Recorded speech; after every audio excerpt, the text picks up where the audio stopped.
ইলেকশনের বেশ আগেই যেন দেশের পরিস্থিতিটা লেভেল প্লেইং ফিল্ড যেটা আমরা বলি, সেটা তো ভোটের দিনই ইস্যু না, এটা ভোটের অনেক আগের ইস্যু।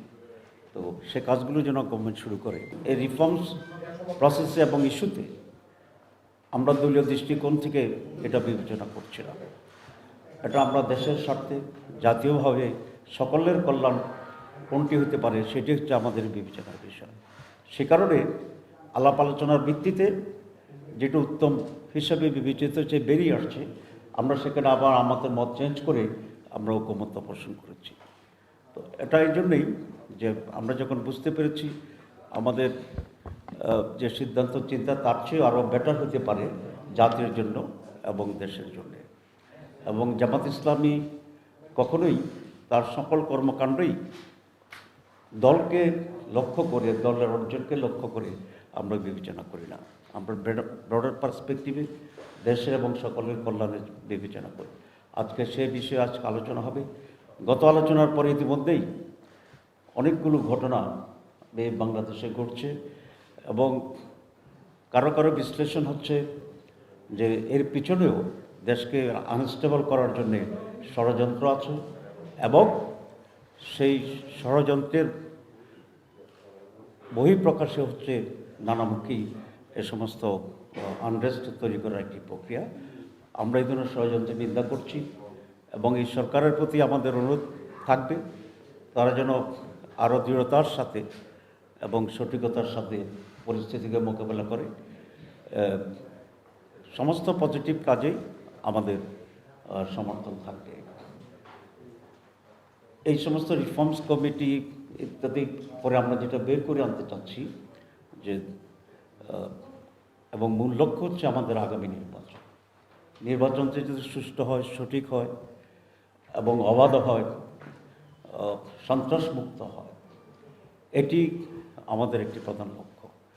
কারণ আজকে বাংলাদেশ যেখানে সে দাঁড়িয়েছে সেটার পিছনে সবচেয়ে বেশি অনুঘটক হিসেবে কাজ করেছিল গত 3টি নির্বাচনের নামে প্রহসন।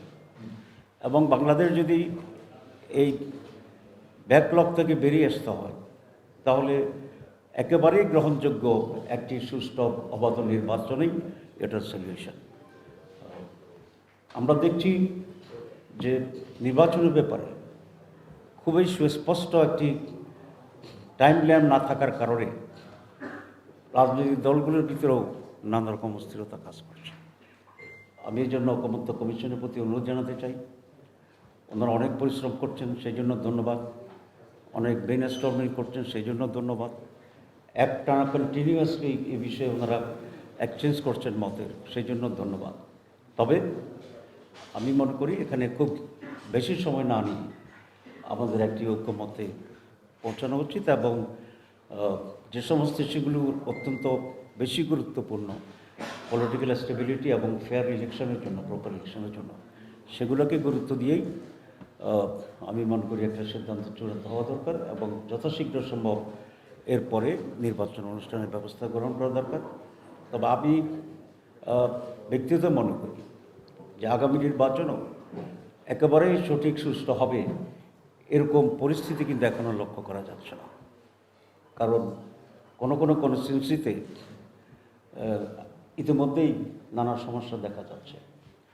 কিছুদিন আগে পাবনায় আটঘরিয়া এলাকায় জামাতের অফিসে অগ্নিসংযোগ করা হয়েছে, কিছু মারধরের ঘটনা ঘটছে।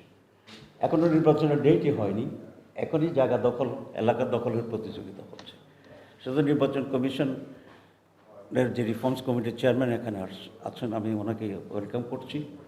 আমি মনে করি এমন একটি ব্যবস্থা আমাদের করা উচিত যে ব্যবস্থায় নির্বাচন সুষ্ঠু হবে, সঠিক হবে এবং এটার জন্য যা যা উদ্যোগ নেওয়া দরকার, হার্ড হতে হলে হার্ড হতে হবে, অ্যাকোমোডেটিং হলে অ্যাকোমোডেটিং হতে হবে, but election should be very fair and acceptable. তো এটি আমার একটি বিশেষ অনুরোধ যে আমরা আর্লিয়েস্ট পসিবল টাইমে নির্বাচন করব উইথ দিস অ্যামেন্ডমেন্ট রিফর্মস। এবং ইলেকশন কমিশনের ভূমিকাও আমাদের কাছে কিছুটা প্রশ্নবোধক মনে হচ্ছে, কারণ কিছু কিছু ঘটনায় আমরা দেখছি যে ইলেকশন কমিশন তার প্রপার স্টেপ নিতে পারছে না।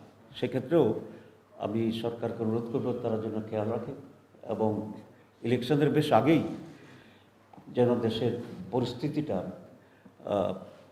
লেভেল প্লেইং ফিল্ড যেটা আমরা বলি, সেটা তো ভোটের দিনই ইস্যু না, এটা ভোটের অনেক আগের ইস্যু। তো সে কাজগুলো যেন গভর্নমেন্ট শুরু করে, যেখানে যেখানে এরকম সন্ত্রাসের সম্ভাবনা আছে, একদল আরেক দলের উপরে ঝাঁপিয়ে পড়ার যে লক্ষণ দেখছি আমরা, এগুলো আরও আগেই এগুলো ট্যাকেল করা উচিত। And government should give this message to the political parties as well as to the nation, যে আমরা যে কোনোভাবেই হোক ইলেকশনকে আমরা প্রপার এবং ফেয়ার করব।